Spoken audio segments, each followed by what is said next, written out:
especially coming off the end of last year. Right. How do you go about doing that? I mean, what do you stress to this team during fall camp to try and take those steps here?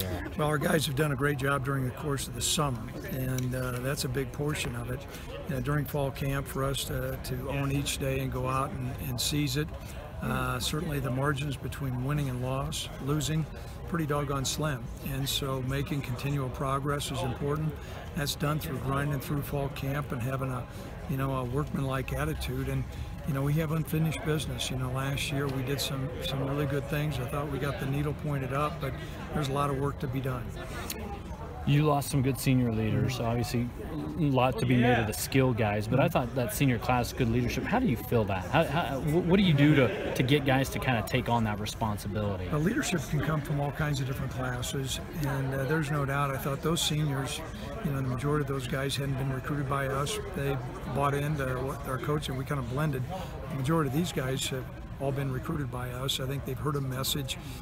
We don't have as many, but I can tell you the ones that are out there, and well, Josh, he's going to be set to graduate, so he's like a senior. He's done a really good job leading.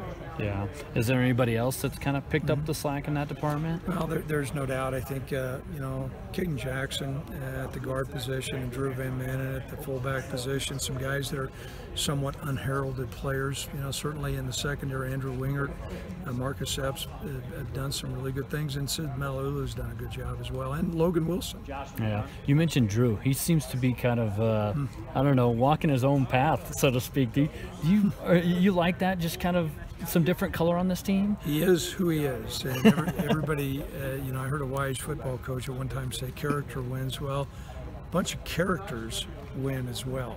And so you have guys that bring a different perspective and enjoyment, and every day is a new day for Drew. Does that bring a smile? It's bringing a smile to your face now. Do you like that all the time? I do, but he's got these Irish chants, and he's doing all kinds of stuff. I don't know all the things he does, but he got all these other guys following him. Talk about, you mentioned visiting with the media up there. You got to take steps defensively. What do you feel like this defense needs to do in fall camp to get you ready to where you want it to be? Well, we got to stop explosive plays.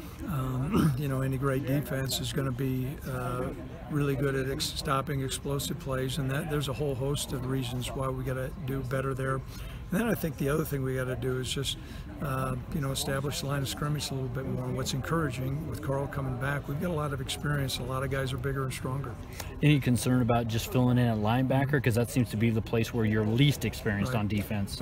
We're concerned about that. Lucas Walker did a great job last year moving Logan inside. While that's not a big move to people on the outside, it is a pretty significant move. And then Cash Malulu playing, and so some younger guys that are going to play a long time. We just don't have a lot of depth behind them. Okay.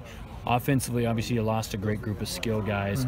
I know you're confident in the guys and their potential. How does that become a realization with this group without putting too much pressure on them, I guess? We got to put them in the right place to make sure as coaches we dial up the things for them to utilize their skill set.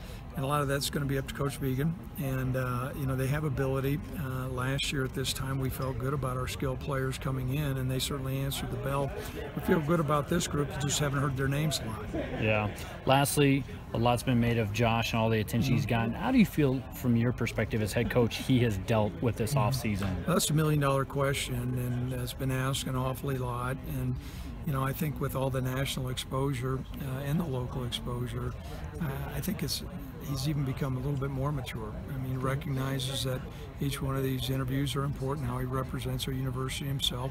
And I think the biggest thing I saw today was, he had a really focused football player out there that was concentrating on what's going on between the lines. So you get a sense that he's kind of on a mission that, taking on that mantra you mentioned earlier about unfinished business, kind of even from his perspective? I do. Josh is an ultra competitive guy beyond his physical skills. He's got a competitive nature like a lion, and so you're going to find him fight and compete to put our football team in the best position. Lastly, for me, no more 2 days. You mentioned that's a little different for you as an old ball coach, but do you feel like this can benefit this team, and with the way things are set up nowadays? Well, I think it really does, because of the younger players. You have those same number of workouts, they're just spread out over more days, so it gives you more opportunities for film, more opportunities for thoughtful practices as opposed to just grinding through a couple of ones. Now there's no doubt there's some benefit to saying, hey, you got to buckle it up and go out and practice again. And all your listeners out there, those guys that remember what it was like when high school or college, what 2 days were like. You know, it's a little bit different feel, but these guys got a real workmanlike attitude, and we'll utilize that time well. Thank you, guys.